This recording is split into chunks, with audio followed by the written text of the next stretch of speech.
প্রিয় দর্শক, এই যে টমেটোগুলো আপনারা দেখতে পাচ্ছেন, এই টমেটো জাতটি হলো রূপসী জাতের টমেটো। এটি হাইব্রিড জাতের একটি টমেটো।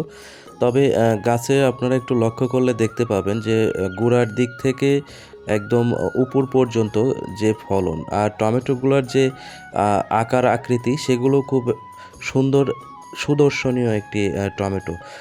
খুব একটা বড় হয় না, আবার খুব যে ছোট সেটাও হয় না। তবে এই টমেটোগুলো খাইতেও খুবই সুস্বাদু। তো আমি একটু দেখানোর চেষ্টা করছি। আপনারা একটু লক্ষ্য করলে দেখতে পাবেন নিচের দিকেও টমেটো দেখা যাচ্ছে। তবে এই যে টমেটোর গাছ, আপনার এই গাছ থেকে এই টমেটোগুলো এখানে হারভেস্ট করা হয়েছে। আপনারা একটু দেখেন, অনেক সুন্দর। তবে এখানে সব রকমের টমেটো উঠানো হচ্ছে। এখানে ছিদ্রকারী পোকার দ্বারা আক্রান্তিত যে টমেটোগুলো সেগুলো এবং ভালো টমেটো সেগুলো পরবর্তী সময় এই টমেটোগুলো গ্রেডিং করা হবে। আপনারা দেখতে পাচ্ছেন এই যে টমেটোর গাছ, এই টমেটোর গাছে যে পাকা টমেটোগুলো সেগুলো হারভেস্ট করা হচ্ছে। কাঁচা টমেটোগুলো আবার 5-7 দিন পর আবার পুনরায় হারভেস্ট উপযোগী হয়ে যাবে। পরে আমাদের কৃষক ভাই এখান থেকে টমেটোগুলো হারভেস্ট করে বাজারজাত করবেন।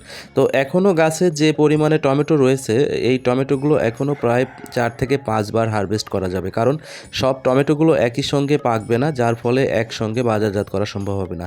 কিন্তু গাছের যে অবস্থা আপনারা দেখতে পাচ্ছেন, গাছের অবস্থা একদমই শেষ পর্যায়ে, গাছগুলো মারা যাচ্ছে এরকম অবস্থা দেখা যাচ্ছে। কিন্তু গাছে প্রচুর পরিমাণে টমেটো। এই সময়টায় কৃষক ভাইয়েরা যেটি করছেন, বিভিন্ন রকমের রাসায়নিক যে সারগুলো রয়েছে এগুলো প্রয়োগ করছেন, যার ফলে এই রাসায়নিক সার প্রয়োগ করার পরে এই গাছগুলোকে একটা সময় টিকিয়ে রাখা সম্ভব হচ্ছে। আমাদের কৃষক ভাই এখান থেকে যে টমেটোগুলো পাচ্ছেন, উনি যেটি বললেন আমাদেরকে সেটি হচ্ছে এই টমেটো যে খরচ করেছেন এ পর্যন্ত, সেই খরচকৃত অর্থ এখন পর্যন্ত বিক্রয় করতে পারেননি। কারণ একটা সময় এই টমেটোর প্রতি কেজি দাম ছিল অনেক, প্রায় 100-150 টাকা করে। এখন বর্তমান বাজার মূল্য 8 থেকে 10 টাকা। এই জন্য কৃষকেরা হতাশ হয়ে যাচ্ছে।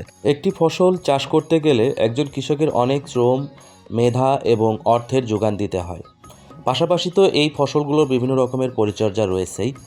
সেগুলো করার পরে যখন একজন কৃষকের যে চাষকৃত ফসল, সেই ফসলটিতে প্রচুর পরিমাণে ফলন চলে আসে, তখন কৃষকের মনটা আনন্দে ভরে ওঠে। আর এই ফলনগুলো যখন দেখার পরে যখন এগুলো পরিপুষ্ট হয়, পরিপুষ্ট হওয়ার পরে একজন কৃষক যখন তার এই ফলনগুলো হারভেস্ট করে বাজারে নিয়ে যায়, আর সেটি যদি বাজারে কাঙ্ক্ষিত দাম না থাকে, না পায় কৃষকে, তাহলে তখন কৃষকের দুঃখের আর শেষ থাকে না।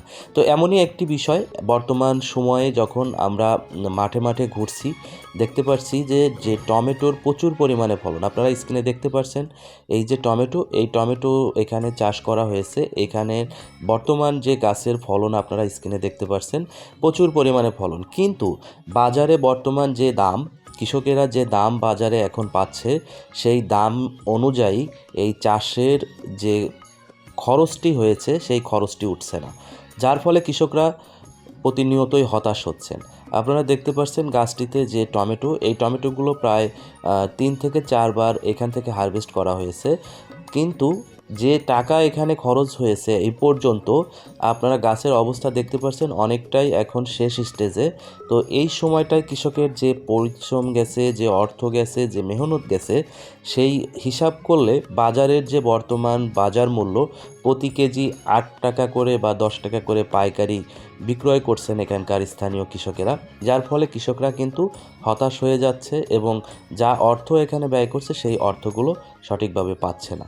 তো প্রিয় দর্শক, সবজি চাষ নিয়ে নতুন নতুন ভিডিও পেতে আমার সঙ্গেই থাকুন। ভালো থাকবেন, সুস্থ থাকবেন। আসসালামু আলাইকুম।